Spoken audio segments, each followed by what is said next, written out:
तितली उड़ी उड़ ना सकी, बस पर चढ़ी सीट न मिली। बुलंद आवाज में गला फाड़ कर कहती हुई 17 साल नटखट शरारती लड़की घर की तीसरी मंजिल की फसील पर चढ़ी हुई थी। बेधड़क बगैर किसी के खौफ के वो फसील पर पांव रखे हवा में हाथ बुलंद किए खतरों की खिलाड़ी बनी चल रही थी। सामने ही जामुन का दरख्त था जिस पर ताजा ताजा जामुन लगे देखकर उसके मुंह में पानी आ चुका था। वो चाहती तो सीधे रास्ते से भी जाकर फसील से नजर आती टहनियों की खींच कर जामुन तोड़ सकती थी, लेकिन वो निश्चय ही क्या जो काम सीधा कर दे। मुसलसल कुछ दिन वायरल होने वाली एक मजाहिया पोयम को दोहराती वो फसील पर चल रही थी। जामुन का दरख्त अभी उससे काफी दूर था जब नीचे लॉन में बैठे हुए 4 लोगों की नजर एक ही वक्त में ऊपर की जानिब उठी। सामने मेज पर लवाजमात रखे गए थे। चाय के कप उनके हाथों में थे, मगर उस लड़की की यूं बेधड़क होकर फसील पर चढ़ते देखकर तो उन लोगों के हाथ से वो कप छूटते छूटते बचे थे। नदीम कहने लगा, सर, ये क्या है, कहीं मैडम को चोट न लग जाए। वो कहाँ पे चढ़ी हुई हैं? इतनी ऊंचाई से उन्हें डर नहीं लग रहा? नदीम की बात सुनकर अल्तमिश के माथे पर बल गहरे हुए थे। उसने वहीं से ऊपर की जानिब देखा और इंतहाई मुहज्जिब अंदाज में कहने लगा, अनुशे, ऐसी हरकत मत करें, आपको चोट लग सकती है। मगर वो वहीं से बिंदास लहजे में कहने लगी, आप फिक्र मत करें, आपकी रेंज रोवर पर नहीं गिरूंगी। शाबाश, अपनी मीटिंग पर ध्यान दें।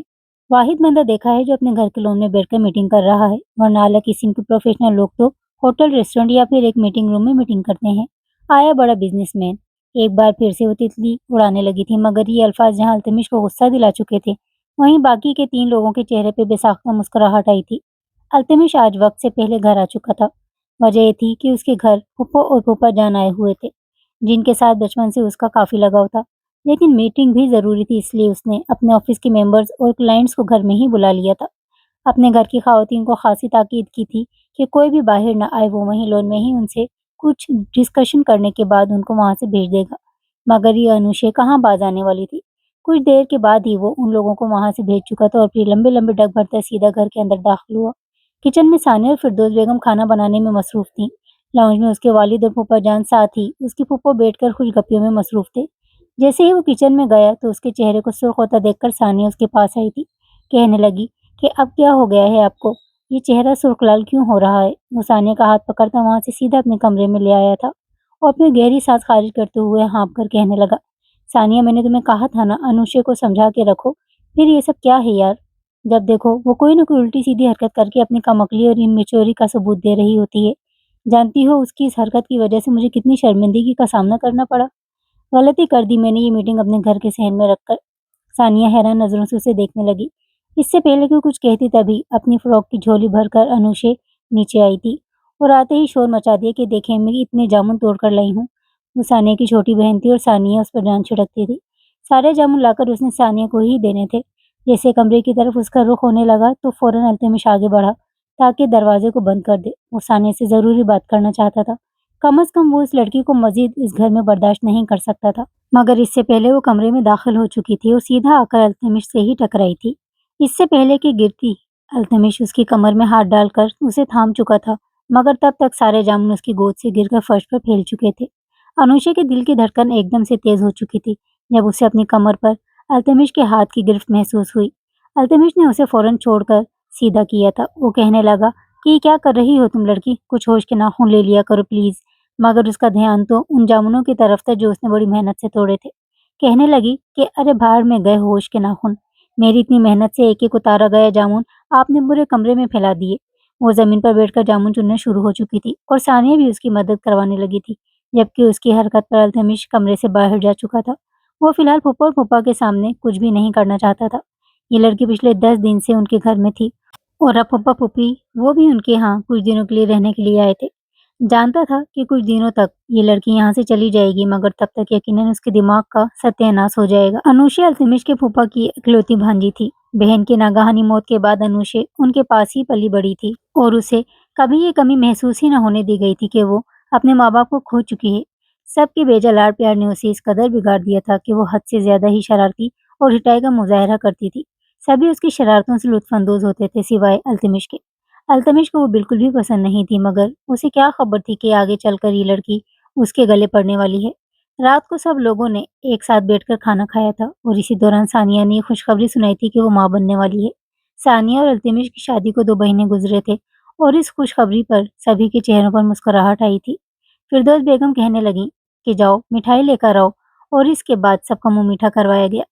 जब ये खबर अनुषा को पता चली तो वो खुशी से अपनी बहन को गले से लगाकर गोल-गोल घुमाने लगी। डॉक्टर ने सानिया को बेड रेस्ट करने को कहा था, लेकिन जैसे-जैसे वो उसे घुमा रही थी, अल्तमिश का पारा हाई हो रहा था। वो आगे बढ़ा और दोनों को अपने हाथों से अलग किया। फिर अनुषा से कहने लगा कि अनुषा, ये माँ बनने वाली है और जानती हो, जब एक लड़की माँ बनने वाली होती है तो उसके साथ इस तरह की हरकतें नहीं की जाती। प्लीज, मैं नहीं चाहता मेरी बीवी और मेरे होने वाले बच्चे को किसी तरह की कोई भी परेशानी का सामना करना पड़े। सो प्लीज तुम इस बात का ध्यान रखना। वो फौरन से हंसकर कहने लगी, ये लो जी, ये भी कोई कहने वाली बात है, आप फिक्र ही मत कीजिए। पूरे 9 महीने मैं अपनी आपी के साथ बिल्कुल साई की तरह रहूंगी, उनका ख्याल रखूंगी। देखिएगा 9 महीने बाद जब आपका बच्चा पैदा होगा तो वो बिल्कुल मोटा ताजा तगड़ा होगा। सानिया का चेहरा शर्म से सुर्ख लाल हो गया, तो वहीं अल्तमिश के गाल भी सुर्ख हुए थे। ये लड़की भी ना सबके सामने कुछ भी बोल जाया करती थी। 2 दिन बाद फूफू और फूफा ने जाना था। रात का पहर था। जब वो सानिया को अपनी बाहों में लेकर लेटा हुआ था, उसके गुलाबी लबों को अपने लबों में कैद किए वो उन पर अपनी मोहब्बत लुटा रहा था और साथ-साथ सरगोशी में बातें भी कर रहा था। उसकी गर्दन पर अपनी उंगलियों से लम्स पहुंचाते वो कहने लगा कि यार बाकी बातें तो ठीक हैं, लेकिन मुझे अनुषा का इस घर में रहना थोड़ा अनकंफर्टेबल लगता है। जानती तो हो वो कैसी अजीब सी हरकतें करती है। कहीं पे भी उछलती कूदती पहुंच जाती है और जिस तरह वो तुम्हारे साथ हरकतें करती है, मुझे फिक्र है कि कहीं वो हमारे बच्चे को कोई नुकसान न पहुंचा दे। बेहतर है कि तुम उसे फूफा और फूफी जान के साथ ही घर भेज देना। सानिया मुस्कुराकर कहने लगी, वो बहुत अच्छी है, मेरा बहुत ख्याल रखती है। हाँ, अगर वो गई तो ठीक है, वरना मैं उसे जबरदस्ती तो नहीं भेज सकती। अल्तमिश एक गहरी सांस खारिज कर चुका था। बहरहाल वो उसे अपनी बाहों में भरकर अपने आने वाले बच्चे के बारे में बातें करता सुनहरे ख्वाब सजा रहा था। 2 रोज बाद उसकी फूफा और फूफा तो जाने लगे थे, मगर अनुषा तो सानिया का बाजू पकड़कर बैठ चुकी थी कि नहीं, मैं कहीं नहीं जाने वाली। मैं तो अब आपका मुन्ना देखकर ही जाऊंगी। जब तक आप मुन्ना नहीं पैदा कर लेती, मैं यहाँ से हिलने भी नहीं वाली। यूँ उसकी जिद देखकर सानिया ने उसे अपने पास ही रख लिया और इल्तमिश ने कलमा शहादत पढ़ ली। जब भी वो घर आता था, सानिया के साथ कुछ अकेले वक्त गुजारना चाहता था, लेकिन अनुषा उसकी बीवी के साथ चिपकी ही नजर आती। इन दिनों उसकी कॉलेज से छुट्टियां चल रही थीं, जब एक रोज अल्तमिश उसे कहने लगा कि अनुषा, तुम्हारे कॉलेज की छुट्टियां खत्म नहीं होने वाली, तुम्हें कॉलेज जाना चाहिए। ऐसे तुम्हारी पढ़ाई का बहुत हर्ज होगा। मगर वो झट से कहने लगी कि अरे अरे, फिक्र मत कीजिए, अगले हफ्ते से मैं यहीं कॉलेज में माइग्रेशन करने वाली हूँ। पिछले वाला कॉलेज वैसे भी मुझे कोई खास पसंद नहीं था, इसलिए मैं यहीं रहकर पढ़ाई करूंगी। आपको इस बात से कोई परेशानी तो नहीं है ना? अनुषा आंखें पटपटाकर बोली तो अल्तमिश का पारा हाई हो चुका था। वो सीधा सानिया के पास गया था कि क्या ये लड़की यूं हमेशा हमारे साथ हमारे घर में रहेगी? सानिया वैसे ही अपनी तबीयत की वजह से थोड़ी बोझल सी महसूस कर रही थी। कहने लगी कि क्या हो गया है आपको, इतना बड़ा घर है आपका, क्या मेरी छोटी बहन आपको यहाँ इतनी खटकने लगी है? तो ठीक है, मैं भेज देती हूँ उसको। एकदम से उसका रवैया बदला था। अल्तमिश तो उसे समझाता रह गया, मगर वो फौरन कहने लगी कि अनुषा, अपना सामान पैक करो, तुम ड्राइवर के साथ अभी घर वापस जाओगी, शायद तुम्हारा यहाँ रहना कुछ लोगों को अच्छा नहीं लग रहा। अनुषा भी चुप हो चुकी थी, क्योंकि अल्तमिश जो कुछ कह रहा था वो सुन चुकी थी। पहली बार उसके शरारती चेहरे पर थोड़ी सी संजीदगी आई थी। वो चाहता तो था कि ये लड़की यहाँ से चली जाए, मगर ऐसे नहीं। वो भी थोड़ा सा शर्मिंदा हुआ था। झूठे मुंह ही अनुषा को कहने लगा कि देखो अनुषा, मेरा वो मतलब नहीं था, लेकिन अनुषा इस घर से चुपचाप जा चुकी थी। उसे लगता था कि शायद सब लोग उसकी शरारतों से एंजॉय करते हैं, लेकिन ये पहली बार था जब उसने अल्तमिश के मुंह से अपने लिए इस तरह के अल्फाज सुने थे। जब 7वां महीना शुरू हुआ तो डॉक्टर ने सानिया का चेकअप किया, जिसके बाद वो कहने लगी कि आपका बड़ा ऑपरेशन से ही बच्चे इस दुनिया में आएगा। नॉर्मल डिलीवरी करने के बारे में सोचिएगी भी मत, क्योंकि ऐसी पेचीदगियां हैं जिससे आपकी जान को खतरा हो सकता है। जैसे जैसे वक्त करीब आ रहा था, एक अजीब सी बेचैनी उन दोनों के दिलों में बढ़ती चली जा रही थी। एक शाम सानिया की तबीयत बहुत ज्यादा खराब होने लगी। जब उसे डॉक्टर के पास ले जाया गया, कुछ ऐसी पेचीदगियां होने लगी थी कि डॉक्टर ने बीवी और बच्चे दोनों में से किसी एक का इंतखाब करने को कह दिया। अल्तमिश ने कहा, मुझे मेरी बीवी की जान बचानी है, मेरी बीवी को बचा लीजिए।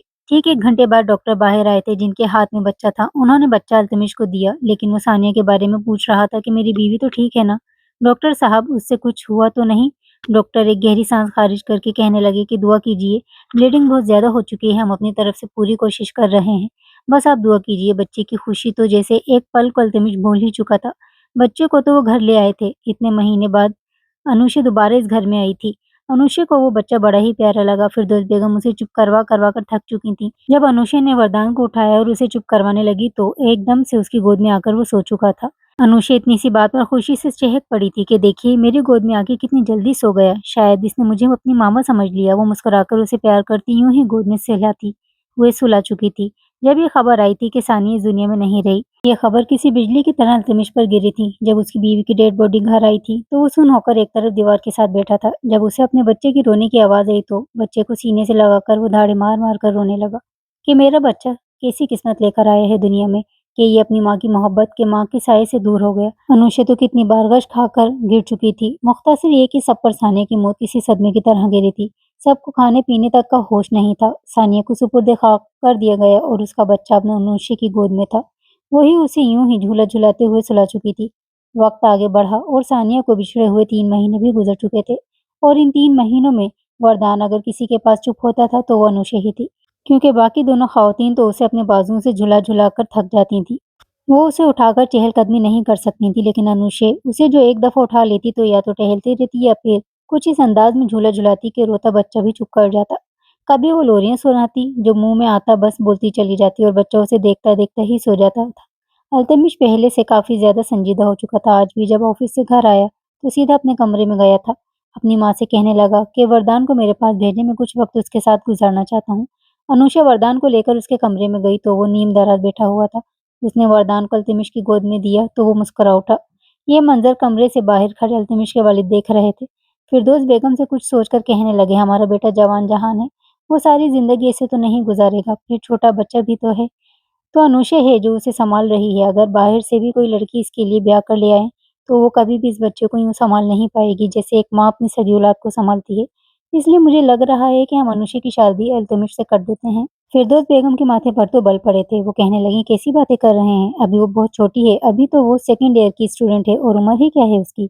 8-9 साल अल्तमिश उससे बड़ा है। ठीक है वो तो वरदान के साथ काफी अटैच है, लेकिन हम ये कदम नहीं उठा सकते। मगर जब यही बात सानी के वालिदैन से की गई तो वो भी सोच में पड़ चुके थे।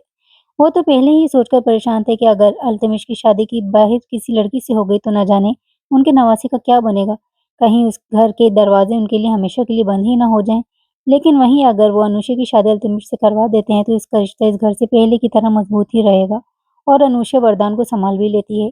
अनुषा इन सब बातों से अनजान थी और अल्तमिश भी इन सब बातों से बेखबर था। एक हफ्ते के बाद अनुषा के सेकंड ईयर के पेपर्स स्टार्ट होने वाले थे। वो पिछले 1.5-2 महीने से कॉलेज नहीं गई थी। जैसे ही उसे मैसेज मौसूल हुआ तो वो सीधा अपनी माँ के कमरे की तरफ आई थी ताकि उन्हें बता सके, लेकिन अभी दरवाजे पर ही थी जब अंदर से आने वाली आवाज़ों ने अनुषा के कदम रोक दिए थे। अंदर उसकी और अल्तमिश की शादी की बात चल रही थी। उसने धड़ल्ले से दरवाज़ा खोल दिया। अनुषा की माँ उसे यूँ देखकर थोड़ी हड़बड़ा गई, फिर कहने लगी, क्या हुआ बेटा, बैठो, मैं तुम्हारे पास ही आने वाली थी। मगर वो आंखों में आंसू लिए उन्हें देखकर कहने लगी, आप ऐसा सोच भी कैसे सकती हैं? मैं अभी पढ़ रही हूँ, मैंने पढ़ाई करनी है और उस अल्तमिश के साथ मेरी शादी करवाना चाहती हैं? वो खड़ूस जकुटा जिन जो नफरत करता है मुझसे और मैं उससे। मैं मर जाऊंगी मगर ऐसा कदम नहीं उठाऊंगी, प्लीज।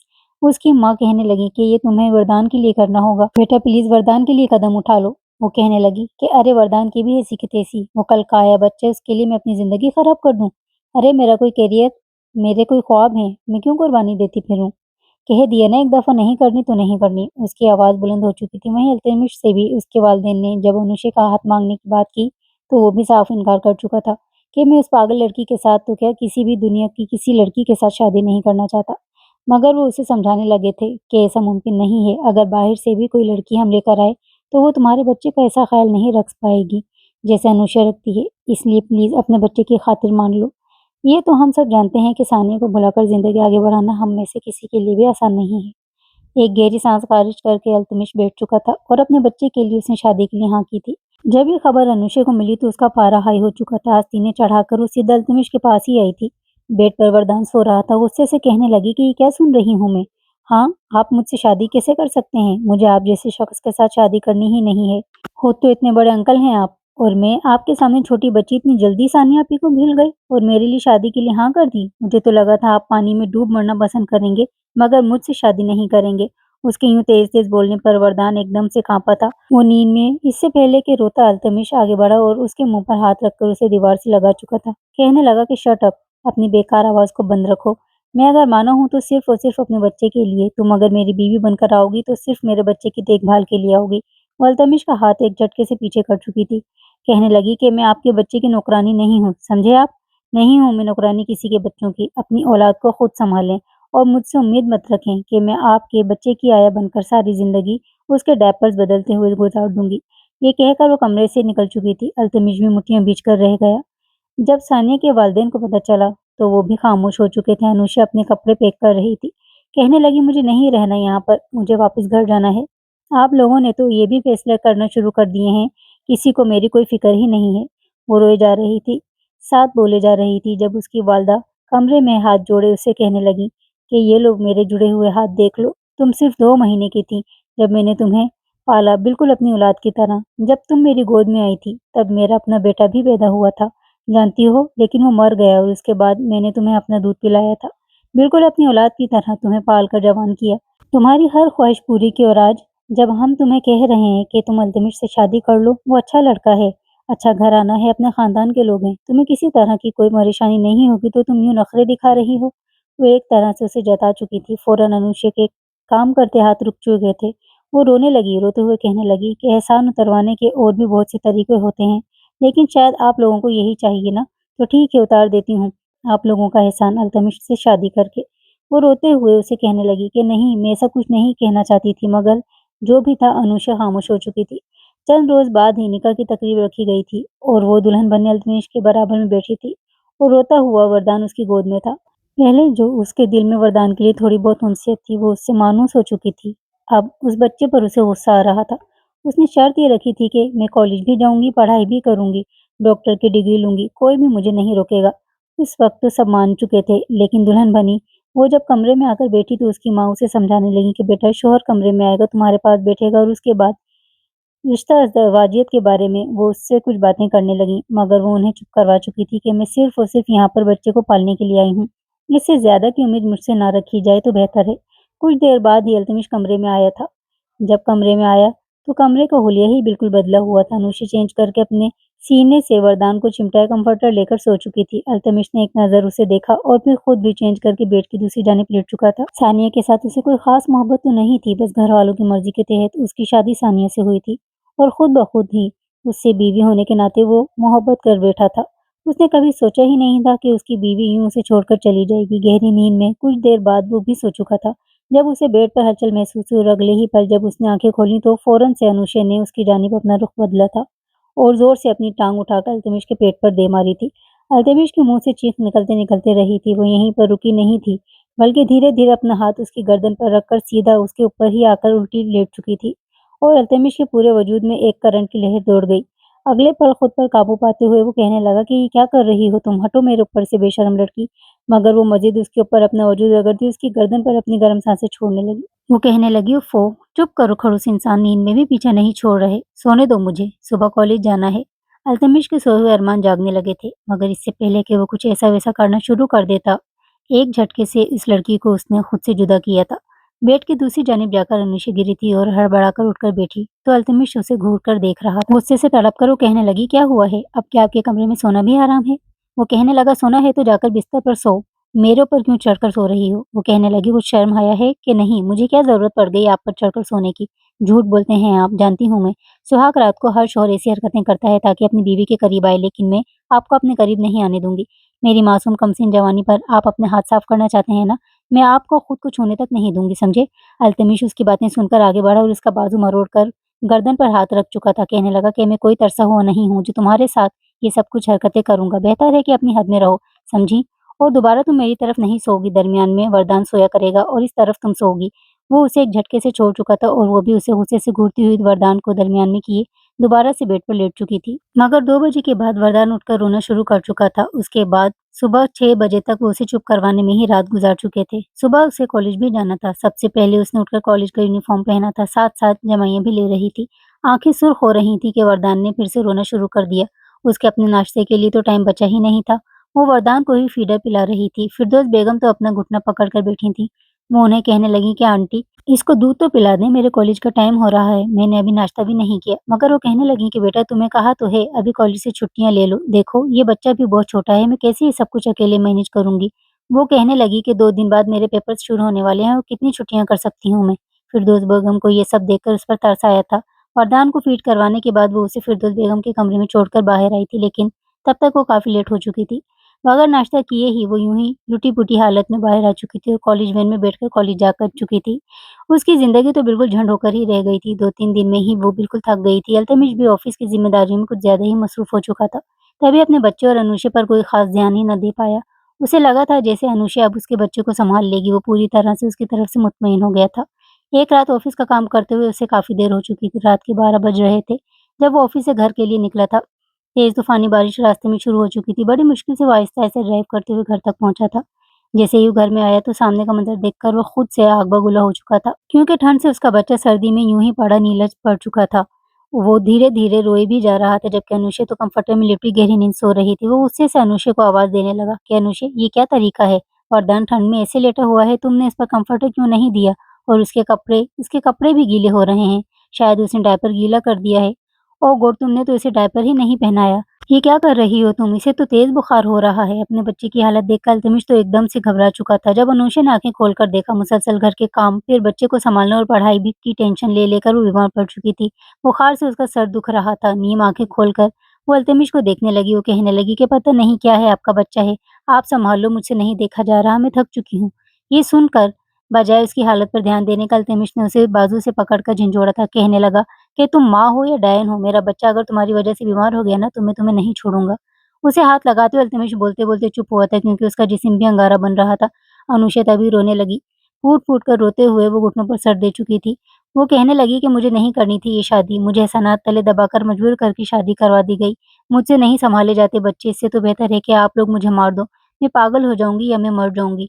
वो जिस तरह रो रही थी, अल्तमिश एक पल को उसे देखने लगा। वो बोला कुछ नहीं था, बस खुद ही अपने बच्चे को उठाकर उसके कपड़े चेंज किए थे, फिर फीडर बनाकर दिया था और फिर अपनी गोद में ही उसे सुलाया था। तब तक अनुषे यूँ ही मुँह में बड़बड़ाती हुई बेड पर लेट चुकी थी। बच्चे को सुलाने के बाद जब वो उसके करीब आया और माथे पर उँगलियाँ लगाई, तो वो भी यूँ ही अंगारा बनी हुई थी। वो खुद ही किचन में गया और उसके लिए दूध गर्म करके ले आया और फिर दवा निकाल कर कहने लगा कि उठो और जल्दी से दवाई ले लो। मगर वो कहने लगी, नहीं मुझे नहीं लेनी। और मुझे कुछ भी खाना नहीं है। वो ज़बरदस्ती उसे उठाकर उसका मुँह खोलकर दूध के साथ उसे दवा पिला चुका था। बुखार में तप रही अनुशे उसके बेहद करीब बैठी हुई थी। कहने लगी कि मुझे ठंड लग रही है, मुझे गर्मी दो। ये कहते हुए वो अल्तमिश के सीने से चिपकी हुई थी और ना चाहते हुए भी अल्तमिश उसकी कमर पर हाथ रख चुका था। अनुषे की हालत उसे बहुत कुछ करने पर उकसा रही थी, वो जो करना नहीं चाहता था।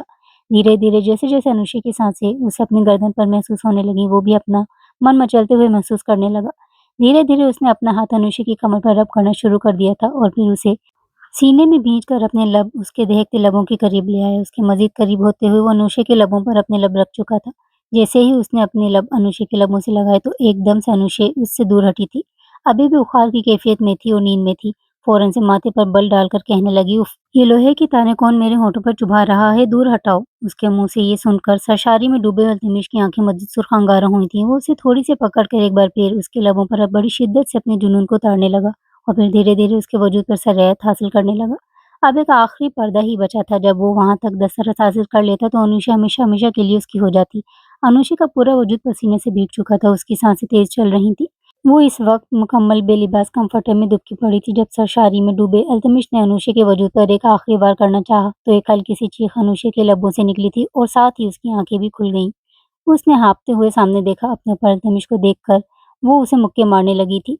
दूर हटो जंगली इंसान, ये क्या कर रहे हो मेरे साथ? शर्म नहीं आती तुम्हें? मेरी इज़्ज़त लूटने का सोच रहे थे तुम? ये तुम क्या गंदे लड़कों की तरह मेरे ऊपर चढ़े हुए हो? हटो, फ़िल्म में भी गुंड ऐसे ही लड़की के ऊपर चढ़कर उसके साथ गलत करने की कोशिश करते हैं। हाय अल्लाह! यहाँ पर तो कोई हीरो भी नहीं है जो आकर मुझे इस बंद कमरे में बचाएगा। उसकी बातें सुनकर वो जी भरकर शर्मिंदा हो चुका था। वो सारा नशा जो उसकी कोमल जवानी देखकर उसके दिमाग पर सवार हुआ था, पानी की बुलबुली की तरह सब कुछ उड़न-छू हो गया। एक गहरी साँस खारिज करके वो कहने लगा, शौहर हूँ तुम्हारा, कुछ गलत नहीं कर रहा था। तुमसे अपना हक़ ही तो वसूल कर रहा था। और तुम जो ठंड से काँपने के ड्रामे कर रही थीं, तुम्हारी सर्दी कम करना चाहता था। वो उठकर बैठी, फ़ौरन से कम्फर्टर से निकली और घुटनों के बल खड़ी होकर कहने लगी, झूठे हो आप। मेरे अकेलेपन का फ़ायदा उठाकर मेरे करीब आने की कोशिश कर रहे थे। आप जो कि मैं होने नहीं दूँगी। समझे? इतना दर्द हो रहा है मुझे बेशर्म इंसान। लेकिन तभी उसे कुछ एहसास हुआ। जैसे उसने अपनी नज़रें अपने वजूद पर डाली, तो अगले ही पल चीख निकलते-निकलते रही थी। फ़ौरन अपने हाथों से अपने वजूद को छुपाने लगी, क्योंकि वो इस वक़्त मुकम्मल तौर पर हर पर्दे से आज़ाद थी। उसे तो पता ही नहीं था कि ये सब कुछ उसके साथ कब हुआ। कम्फर्टर से अपने आप को छुपाने लगी। कहने लगी कि ये क्या किया आपने मेरे साथ? मैं तो किसी को मुँह दिखाने के काबिल नहीं रही। वो फूट-फूट कर रोए जा रही थी और अल्तमिश का दिल तो यही चाहता था कि वो रख के थप्पड़ उसके मुँह पर दे मारे। कुछ देर पहले तो रोकर ऐसे ड्रामे कर रही थी और अब फिर से अपनी असल हकीकत में वापस आ चुकी थी। वो उसे अपना हाथ दिखाकर कहने लगा, चुप हो जाओ, बिल्कुल चुप, खबरदार जो कमरे से बाहर तुम्हारी आवाज़ गई तो। कोई इज़्ज़त नहीं लूटी जा रही थी तुम्हारी। बीवी हो तुम मेरी और मैं तुम्हारा शौहर, जो चाहूँ जब चाहे कर सकता हूँ। छोटी बच्ची नहीं हो तुम, 18 साल की हो चुकी हो। नहीं मरती अगर मेरा हक देती थी तो। गलती कर दी जो तुम्हारे बारे में सीरियस हो गया था मैं। वो जल्दी से वहीं कंफर्टर में ही दोबारा से कपड़े पहन चुकी थी और वहाँ से उठकर सीधा सोफ़े पर जाकर बैठ गई। दिल अभी भी उसका बड़ी तेज़ी से हरकत कर रहा था, कहने लगी कि मैं तो अब दोबारा इस बेड पर नहीं सोने वाली, आपका क्या भरोसा कब क्या कर दें। उस दिन के बाद से वो सोफ़े पर ही सोने लगी थी। घर के काम-काज में भी सास थोड़ा-थोड़ा हाथ बटा दिया करती थी। साथ ही उसके पेपर्स भी शुरू हो चुके थे। उस रात के बाद अल्तमिश के दिल में उसके लिए थोड़ी बहुत नरमी तो आ ही चुकी थी। वो खुद भी साथ बच्चे पर ध्यान देता था। फिरदौस बेगम को भी उसने ख़ास ताकीद कर रखी थी कि अनुष्या के पेपर्स चल रहे हैं। जब तक ये पढ़ाई करेगी तब तक आप इस पर किसी तरह की कोई ज़िम्मेदारी नहीं डालेंगी। अगर हो सके तो कोई केयरटेकर देख लें, जो वरदान को सँभाले। घर में एक मुलाज़िमा को उन्होंने मखसूस कर दिया था, जो उनकी नज़रों के सामने ही वरदान को झूला झुलाती, उसे लोरियाँ सुनाती रहती और फिरदौस बेगम उस पर नज़र रखती थीं। यूँ बच्ची की तरफ से आज़ाद होकर अनुशा ने अपनी पढ़ाई पर तवज्जो देना शुरू कर दी थी। धीरे-धीरे वो कॉलेज में तैयार होकर जाने लगी थी। सबसे पहले तो उसने मोबाइल की फ़रमाइश की थी और अगले ही दिन उसे मोबाइल लेकर दे भी दिया गया था। लेकिन ये बात अल्तमिश ने नोट की थी कि वो अब कॉलेज भी काफ़ी तैयार होकर जाने लगी है। अक्सर बाल खोलकर ही जाया करती थी। उसकी ड्रेसिंग में भी काफ़ी चेंजिंग आ गई थी। अब वो पहले की तरह अल्तमिश से उलझती नहीं थी, जैसे बात-बात पर अल्तमिश के साथ उसकी नोक-झोंक चलती रहती थी। शायद अल्तमिश उस वक़्त को याद कर रहा था, जब ये लड़की उससे बिला वजह उलझकर बात को तूल देती थी और दोनों में बहस होती रहती थी। उसे यूँ और सरगर्मियों में मसरूफ़ देखकर अल्तमिश को शायद जेलसी होने लगी थी। उस वक़्त जब वो कॉलेज जाने लगी तो पहले से कुछ ज़्यादा ही तैयार थी, हल्की-हल्की लिपस्टिक भी लगा रखी थी। अल्तमिश सरसरी से अंदाज़ में उसे कहने लगा कि आज तो काफ़ी तैयार हो रही हो, तो वो कहने लगी क्यों नहीं हो सकती? वो कहने लगा कि तुम सीधा भी तो जवाब दे सकती हो। अनुषा कहने लगी कि हाँ, आज हमारे कॉलेज में पार्टी है इसलिए थोड़ा तैयार होकर जा रही हूँ। अल्तमिश ने अपने वॉलेट से कुछ पैसे निकाल कर उसे दे दिए थे, जिन्हें लेकर वो कॉलेज की वैन से जा चुकी थी। पिछले 5 महीने से वो दोनों एक साथ थे। अल्तमिश उसके साथ अपनी ज़िंदगी को कुछ आगे बढ़ाना चाहता था। वो आज ऑफ़िस से जल्दी घर निकल आया था, ये सोच कर कि वो अनुषा को शॉपिंग करवाने के लिए ले जाएगा। आखिर को उसके बच्चे का इतना ख़्याल रख रही थी, उसका इतना तो हक बनता था। आखिर को इस लड़की ने अपना बचपन, अपनी ख्वाहिशात तक को कुर्बान करके पहले से शादीशुदा एक बच्चे के बाप को अपना शौहर तस्लीम कर लिया था। ये सोच कर ही उसके दिल में थोड़ी बहुत नरमी अनुषा के लिए आ चुकी थी। वो उसके कॉलेज के बाहर आकर खड़ा था जब उसने जो कुछ देखा उसके पैरों के नीचे से ज़मीन निकल चुकी थी। 2 लड़के हँसते हुए बात करते आ रहे थे और आकर अल्तमिश की गाड़ी के पास खड़े हो गए। गाड़ी के शीशे बंद थे और ब्लैक थे, इसलिए ये नहीं लग रहा था कि गाड़ी में कोई बैठा हुआ है। इनमें से एक लड़का हँसकर कहने लगा, अरे यार कितनी हॉट है ना? ये कसम से उसकी कमर पर हाथ रखते ही मेरे पूरे वजूद में तो करंट दौड़ जाता है। बिल्कुल रसमलाई है रसमलाई। बस किसी रोज़ होटल तक साथ आ जाए तो मज़ा ही आ जाए। ये अल्फ़ाज़ सुनते ही अल्तमिश गाड़ी से निकला और उस लड़के को पकड़कर पीटने लगा। वहाँ पर काफ़ी लोगों की भीड़ इकट्ठी हो चुकी थी जब अनुषा कॉलेज से बाहर आई। ये सब देखकर उसका साँस रुक चुका था। अल्तमिश प्रिंसिपल से बात करके उस लड़के को सस्पेंड करवा चुका था और अनुषा को ज़ोर से बाजू से पकड़कर उसने गाड़ी में बिठाया था। अनुषा पूछती रह गई थी कि आप यहाँ पर क्या कर रहे हैं? क्या हुआ है आपको? मुझ पर गुस्सा क्यों कर रहे हैं? मैंने क्या किया है? मगर वो एक ही बात कहे जा रहा था कि तुम ये सब कुछ करने आती थी कॉलेज में? तुमने मेरे मान मेरे एतबार को तोड़ा है, मैं तुम्हें क्या समझता था और तुम क्या निकली? अनुषा ने आज से पहले उसे इस कदर गुस्से में नहीं देखा था। फिर भी हिम्मत करके कहने लगी कि मुझे जब तक अपनी गलती का पता नहीं चलेगा तब तक मैं आपको क्या बताऊँगी? मगर घर आते ही उसने लाकर सबके सामने बिठाया था। फिर कहने लगा कि आज के बाद इसका कॉलेज आना-जाना बंद है, ये घर पर ही रहेगी। इसने अनुषा से मोबाइल लेकर भी तोड़ दिया था और उसे थोड़ी-सी पकड़ कर कहने लगा कि आज के बाद अगर मैंने कोई भी गलत बात सुनी तो खुदा की कसम मैं तुम्हारे टुकड़े-टुकड़े कर दूँगा। अनुषा रोते हुए फिरदौस बेगम के गले से लग चुकी थी, कहने लगी कि आंटी ये मेरी गलती भी तो बताएँ कि मैंने क्या किया है? कॉलेज के बाहर जो कुछ हो रहा था उसने रोते हुए सब कुछ फिरदौस बेगम को बताया था। रात कमरे में जाकर जब अनुषा ने दोबारा पूछा तो गुस्से से अल्तमिश ने उसे सब बता दिया था। वो तो कानों को हाथ लगाकर कहने लगी कि मुझे क्या पता था वो लड़का कौन था और किसके बारे में बात कर रहा था। आपको शर्म आनी चाहिए, आप मेरे बारे में ऐसा सोच भी कैसे सकते हैं? आपसे मेरी शादी तो अब हुई है, इससे पहले भी मेरा लड़कों के साथ दोस्ती करने और उनके साथ आउटिंग पर जाने में कोई दिलचस्पी नहीं थी। किसी लड़के को इजाज़त नहीं थी कि वो 6 फुट तक भी मेरे करीब आ सके और आप इस तरह की गंदी बात कर रहे हैं कि कोई लड़का मेरी कमर पर हाथ रख रहा है। शर्म आती है मुझे आप पर। मुझे रहना ही नहीं है आपके साथ इस कमरे में। ये कहकर वो वरदान को अपने साथ लिए दूसरे कमरे में जाकर बैठ चुकी थी। अनुषा के लिए ये बातें सच में काफ़ी दुःख देने वाली थी। कॉलेज में इतनी लड़कियाँ थीं जिनके नाम अनुषा थे। क्या पता वो किस लड़की के बारे में बात कर रहे थे। ये बात काश अल्तमिश भी समझ लेता तो शायद यूँ अपनी बीवी पर शक नहीं करता। लेकिन जहाँ पर मोहब्बत ना हो वहाँ शक ही होता है। यही वजह थी कि इन दोनों के बीच का रिश्ता अभी इतना खोखला था कि अल्तमिश ने अनुषा पर शक ही कर लिया था। अगले रोज़ वो एक बार फिर यूनिफ़ॉर्म पहनकर तैयार थी। अल्तमिश ने जब उसे यूनिफ़ॉर्म में देखा तो अपने कोट के बटन बंद करते हुए कहने लगा कि लड़की मैंने तुम्हें जो कुछ कहा था क्या तुम भूल चुकी हो? मैंने तुम्हें कहा था कि तुम्हारा कॉलेज जाना बंद है, तुम इस घर से बाहर कदम भी नहीं निकालोगी। अनुषा भी दो टूक अंदाज में कहने लगी कि मैं भी आपको बता चुकी हूँ कि मेरे लिए पढ़ाई सबसे ज़्यादा इम्पोर्टेंट है। आप मुझे यहाँ पर अपने बच्चे के लिए लेकर आए थे और आपके बच्चे का ख़्याल मैं पूरा-पूरा रख रही हूँ। इससे ज़्यादा आप मुझ पर कोई हक नहीं रखते और ना ही मैंने आपको ये अथॉरिटी दी रखी है। कुछ इस अंदाज में कहती वो सीधा घर के बाहर की तरफ गई थी। जब गुस्से से दहाड़ कर अल्तमिश कहने लगा कि अगर तुम कॉलेज गई तो याद रखना इस घर के दरवाजे तुम्हारे लिए हमेशा के लिए बंद हो जाएंगे। तुम इस घर में वापस नहीं आओगी। ये सुनकर एक पल को अनुशा रुकी थी। आज से पहले शायद ही इसे किसी ने इस कदर संजीदा देखा था। पलटकर उसने अल्तमिश को देखा, फिर कहने लगी, यही तो बात होती है आप मर्दों की, चाहे फिर लव मैरिज हो या अरेंज हो, वन साइडेड लव हो, जो भी हो, आप सब मर्दों की फितरत ही ऐसी होती है। औरत जरा सी कुछ गलती करे तो तलाक की धमकी देते हैं। औरत आपकी मर्जी के खिलाफ जाए तो यही बात आपकी जबान पर होती है कि दोबारा इस घर में मत आना। माँ बाप के घर जाओ तो वो मेहमान समझकर बार बार ही सवाल करते हैं, वापिस कब जाओगी? और यहाँ शोहर ये कहता है कि दफा हो जाओ यहाँ से। जानते हैं मिस्टर अल्तमिश, मर्द की यही सोच मुझे बहुत पहले ही खोखला कर चुकी थी, इसलिए मैंने सोचा था कि मैं पढ़ लिख कर अपने कदमों पर खड़ी रहूंगी। माँ बाप तो मेरे पहले ही मर चुके थे, तो कम अज कम अगर आप जैसा शोहर मेरे पले पड़े तो मैं इतना तो कमा ही सकूं कि अपने लिए 2 वक्त की रोटी का इंतजाम कर सकूं। इसलिए ठीक है, अगर मेरा पढ़ाई के लिए बाहर जाना मेरे लिए इस घर के दरवाजे बंद कर दे, तो मैं तुम्हारे इस घर में कदम भी नहीं रखूंगी। संभाल लीजिएगा अपने बच्चे को खुद, ये कहकर वो घर से निकल चुकी थी और अल्तमिश हैरान सा खड़ा बस उसे देखता रह गया। अल्तमिश को बिल्कुल भी अंदाजा नहीं था कि ये छुई-मुई सी नजर आने वाली लड़की इस तरह की बात भी करके जा सकती है। वो तो कभी भी उन मर्दों में से नहीं था जो औरत को इस कदर मजबूर करें, यूँ तंग करें। वो चुप हो चुका था और वाकई उस रोज अनुशा घर नहीं आई थी। फिरदौस बेगम ने जब कॉल करके पूछा था तो वो अपने वालिदैन के घर जा चुकी थी।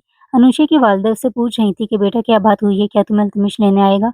उसने दो टोक लहजे में यही कहा था कि अगर आपको मेरे यहाँ रहना, 2 वक्त का खाना खिलाना आपके लिए मुश्किल का बाइस बन रहा है तो फिक्र मत कीजिए, मैं ट्यूशन पढ़ाना शुरू कर दूंगी, पार्ट टाइम जॉब कर लूंगी, लेकिन आपन भारी नहीं पड़ूंगी। वो तो बिल्कुल चुप हो चुके थे। फिरदौस बेगम ने ही दोनों के बीच के इस मसले के बारे में उन्हें बताया था। घर के चारों बड़े सर जोड़कर बैठ चुके थे। शायद उन्होंने अल्तमिश और अनुशा की शादी करवा कर ही गलती कर दी थी, क्योंकि दोनों के मिजाज में जमीन आसमान का फर्क था और कहीं से भी दोनों एक दूसरे के साथ मेल नहीं खाते थे। वरदान भी अब काफी समझदार हो चुका था, लेकिन उसे अनुशा की इतनी आदत हो चुकी थी कि बार बार रोता ही रहता। वक्त पर उसे खाना भी मिल रहा था, खेल भी रहा था, लेकिन फिर भी वो रोए जा रहा था। अल्तमिश जब घर आया तो बेटी की रोती आवाज सुनकर वो परेशान हो चुका था। 5 दिन हो चुके थे। फिरदौस बेगम अल्तमिश से कहने लगी कि जाकर अनुशा को ले आओ, बस कर दो, शक मत करो, उस लड़की को मैं जानती हूँ, बहुत अच्छी है। मगर पूरी बात सुने तुम उस लड़की पर भला चिल्ला भी कैसे सकते हो? वो अगर पढ़ना चाहती है तो उसे पढ़ना है, तो पढ़ने का हक है उसका। आखिर वो कितने ख्वाब हमारे लिए, बल्कि तुम्हारे और तुम्हारे बच्चे के लिए दफन करेगी। अल्तमिश चुप हो चुका था। कमरे में वरदान को लेकर गया तो ये कमरा उसे काटने को दौड़ रहा था, क्योंकि उससे पहले जब वो कमरे में आता था तो उसे चिंगारती हुई अनुशा की आवाज सुनाई देती थी, जो या तो बेसुरे अंदाज में कोई गाना गा रही होती या फिर वही बच्चों वाली पोएम्स अपने अंदाज में पढ़ रही होती। कभी बेड पर खड़े होकर भंगड़े डाल रही होती तो कभी वरदान को हंसाने के लिए जोकर बनकर खड़ी होती। ये सब कुछ याद करके अल्तमिश के दिल की धड़कनें तेज हो चुकी थी। शायद वो उससे वाकई मोहब्बत करने लगा था। वो लड़की उसकी आदत बन चुकी थी और आदत तो मोहब्बत से भी ज्यादा खतरनाक होती है। 2 दिन में ही उसकी बस हो चुकी थी। अगले ही रोज उसने वरदान को साथ लिया और सीधा अपने ससुराल पहुंचा था। अपनी सास से सलाम दुआ करने के बाद उसने वरदान को उन्हें थमाया और फिर कहने लगा कि अनुशा कहाँ है। उन्होंने सीधा दरख्त की तरफ इशारा किया। सहन में आम का दरख्त लगा हुआ था, जिस पर कच्चे आम आ चुके थे। फसील पर टांगे लटकाकर बैठी वो टहनी को पकड़कर उस पर से कच्चे आम तोड़ रही थी और वहीं पर बैठकर खा भी रही थी। रो रोकर उसकी आंखों के नीचे हल्के पड़ चुके थे। बजाय खुश नजर आने वाली, अंदर से मुकम्मल तौर पर खोखली हो चुकी थी। अल्तमिश से ज्यादा तो उसे वरदान ही याद आ रहा था। रात को लेटती तो बार बार उसे अल्तमिश का लफ्ज भी याद आता था। जब रात को एक ही बेड पर सोते हुए अक्सर वो उसके करीब आ जाता था। कभी उसके वजूद को अपनी बाहों में भर लेता तो कभी उसकी गर्दन के करीब अपना चेहरा रख लेता। यूं ही हर रात कोई न कोई एक गहरी याद छोड़ती चली जा रही थी। अभी वो आम तोड़कर खा ही रही थी जब धीरे धीरे अल्तमिश उसके पीछे आए और जैसे ही अपना हाथ उसके कंधे पर रखना चाहा तो अनुशा घबरा चुकी थी। एकदम से तवाज़ुन बरकरार न रख सकी। इससे पहले कि वो फसील से नीचे गिर जाती, अल्तमिश उसकी कमर में हाथ रखकर उसे अपनी जानिब खींच चुका था। ऐसे में अल्तमिश के लब्ज़ सीधा अनुशा के लबों से जा टकराए थे। एक लम्हे में, हज़ारवें हिस्से में ये सब कुछ हुआ था और फिर दोनों एक दूसरे से अलग हुए। अपने सामने अल्तमिश को देखकर वो आंखें झपकाने लगी, कहने लगी कि ये ख्वाब है या कोई हकीकत। अल्तमिश मुस्कुराकर कहने लगा, क्यों ख्वाब में? क्या मुझे ही देख रही थी? जब उसे यकीन हो गया कि अल्तमिश सच में उसके सामने है तो वो फौरन से सीधी होकर खड़ी हो गई। कहने लगी कि क्यों आए हैं आप यहाँ? वो कहने लगा कि अपनी बीवी को लेने के लिए। अनुशा ने माथे पर बल डाल लिए। वो कहने लगी कि मुझे ऐसे शख्स के साथ रहना ही नहीं है जो मुझ पर शक करे, मुझे गलत कहे, मुझ पर पाबंदी लगाए। मगर वो उसे बाजू से पकड़कर अपने करीब कर चुका था। कहने लगा कि अगर मज़ीद तुमने इस तरह के दूर होने वाले अल्फाज इस्तेमाल किए ना तो तुम्हें ऐसी सज़ा दूँगा कि यहाँ से चलकर जाना तुम्हारे लिए मुहाल हो जाएगा, समझी? चलो चुपचाप अपने बैग को पैक करो और मेरे साथ चलो, मैं मज़ीद कुछ नहीं सुनना चाहता। अनुशा तो साफ इनकार कर चुकी थी कि मुझे आपके साथ जाना ही नहीं है, लेकिन तभी उसे नीचे से वरदान के रोने की आवाज़ आई। तो वो तितली की तरह उड़ती हुई फ़ौरन से भागकर नीचे आई थी और वरदान को सीने से लगा लिया था। वरदान का उतरा हुआ चेहरा और उसे थोड़ा-सा सुस्त और कमज़ोर देखकर वो बेचैन सी हो गई थी। कहने लगी, ये क्या किया? उसे कुछ खिलाया-पिलाया नहीं है आप लोगों ने, जो ये इतना कमज़ोर हो चुका है? आँखें देखें कैसे उतरी हुई हैं, रंगत पीली पड़ चुकी है। अल्तमिश एक गहरी साँस ख़ारिज करके कहने लगा, कि ज़ाहिर-सी बात है, जब माँ, वो भी तुम जैसी भुलक्कड़ माँ हो, जब बच्चे को छोड़कर मेके जाकर बैठ जाएगी, तो बच्चे की क्या हालत होगी? अनुषा का दिल तो जैसे बेचैन हो चुका था। वो उसे फ़ौरन गले से लगाकर रोने लगी थी। जल्दी से किचन में जाकर उसने सबसे पहले तो आलू बॉयल किए थे और फिर उसमें बॉयल अंडा मिलाकर वो चम्मच के साथ वरदान को खिलाने लगी। कहने लगी कि मेरा शहज़ादा 2-3 दिन में दोबारा से मोटा-ताज़ा हो जाएगा। अल्तमिश ने एक बार फिर उसे कहा था कि चलो शाबाश, जाकर अपना सामान पैक करके आओ, मैं तुम्हें लेने के लिए आया हूँ। तो वरदान की खातिर वो अल्तमिश के साथ अपने ससुराल आ चुकी थी और ये भी कह चुकी थी कि अगर आपके साथ में आ रही हूँ तो सिर्फ़ और सिर्फ़ वरदान की वजह से। उसके अलावा मुझसे कोई उम्मीद मत रखिएगा। वो उसे लेकर घर आ चुका था, ज़िंदगी वापस से मामूल पर आने लगी थी, मगर अभी भी कुछ कमी थी, जो अल्तमिश को अभी भी सता जा रही थी। बदला हुआ अगर कुछ था, तो वो अनुशा का रवैया था। वो पहले की तरह शरारतें नहीं करती थी, बल्कि काफ़ी संजीदा हो चुकी थी। कुछ दिन तो अल्तमिश ऐसा कुछ देख रहा था, फिर उसे खुद से ही अपने सामने बिठाकर उसके हाथ को थामकर कहने लगा कि मज़ीद कितना शर्मिंदा करोगी मुझे? जानती हो तुम्हारी वज़ह से कितना बेचैन रहता हूँ। मुझे स्ट्रेस होता है कि मेरे बच्चे की वज़ह से और हमारे घरवालों की वज़ह से शायद मैंने तुमसे तुम्हारा बचपन छीन लिया। तुम्हारी हकीकी खुशियाँ सब कुछ मेरे बेटे की नज़र होकर रह गईं। यकीन मानो मुझे शर्मिंदगी होती है अब। तुम क्या थी और हमारी खातिर क्या हो गई हो, प्लीज़ पहले जैसी हो जाओ। अगर वरदान की वजह से या फिर मेरे रवैये की वजह से तुम ऐसी हुई हो तो मैं तुमसे सॉरी करता हूँ।